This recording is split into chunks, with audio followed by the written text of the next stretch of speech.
झुरळं येतायत, धर्मेंद्र प्रधान जातायत असं म्हणत सोशल मीडियावर तुफान सक्रिय असलेल्या कॉक्रोच जनता पार्टीने आज म्हणजे 6 जूनला थेट रस्त्यावर उतरून व्यवस्थेच्या विरोधात शंख फुंकलाय। 6 जूनच्या सकाळपासून ते हा व्हिडिओ रेकॉर्ड होईपर्यंत दिल्लीत या सगळ्याच्या पार्श्वभूमीवर काय काय घडामोडी घडल्यात जाणून घेणार आहोत। व्हिडिओ शेवटपर्यंत पहा। नमस्कार, मी शीतल आणि तुम्ही पाहताय ऑड इव्हन। या आंदोलनाचं नेतृत्व करण्यासाठी सीजेपीचे संस्थापक म्हणजे फाउंडर अभिजित दिपके हे अमेरिकेहून सकाळी 7:30 वाजता दिल्ली इंटरनॅशनल एअरपोर्टवर दाखल झाले।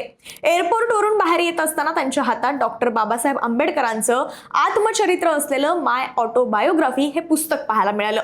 यावेळी त्यांच्या स्वागतासाठी समर्थकांनी मोठी गर्दी केलेली।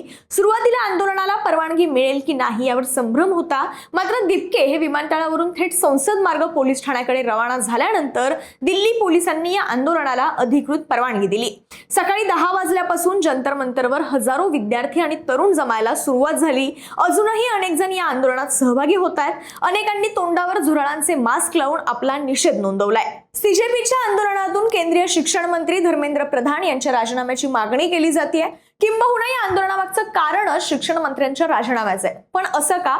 तर पहिलं कारण म्हणजे नीट पेपरफुटी आणि सीबीएसई गैरव्यवहार। देशातील महत्त्वाच्या परीक्षांमधील पेपरफुटी आणि अनियमिततेमुळे कोट्यवधी विद्यार्थ्यांचं भविष्य हे अंधारात असल्याचा आरोप तरुणांनी आणि अर्थातच सीजेपीने केलाय। दुसरं म्हणजे शिक्षण व्यवस्थेतील त्रुटी। शिक्षण क्षेत्रात वाढते घोटाळे आणि नॅशनल टेस्टिंग एजन्सीच्या कारभारावर तरुण संतप्त झालेत। तिसरं म्हणजे बेरोजगारी आणि उपेक्षा।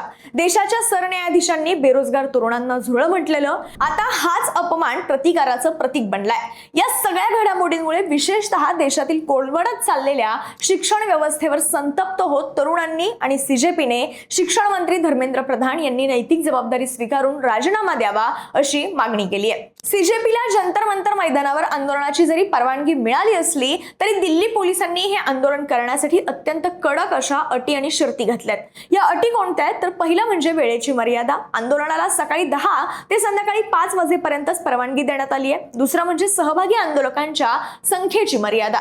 जंतर मंतरवर केवळ 500 जणांनाच उपस्थित राहण्याची परवानगी देण्यात आली आहे। या संपूर्ण आंदोलनादरम्यान कायदा आणि सुव्यवस्थेचा प्रश्न निर्माण होऊ नये यासाठी 2000हून अधिक पोलीस आणि निमलष्करी दलाचे जवान हे आंदोलनस्थळी आणि आजूबाजूच्या परिसरात तैनात करण्यात आलेत।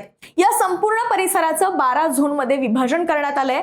ड्रोन आणि सीसीटीव्ही जे आहेत त्याच्याद्वारे या आंदोलनावर नजर ठेवली जाणार आहे। पण तुम्हाला काय वाटतं, शिक्षण मंत्र्यांचा राजीनामा घेण्यात हे आंदोलन किंवा कॉक्रोच जनता पार्टी यशस्वी होईल का? कमेंट बॉक्समध्ये व्यक्त व्हा आणि ऑड इव्हनला सबस्क्राईब करायला विसरू नका।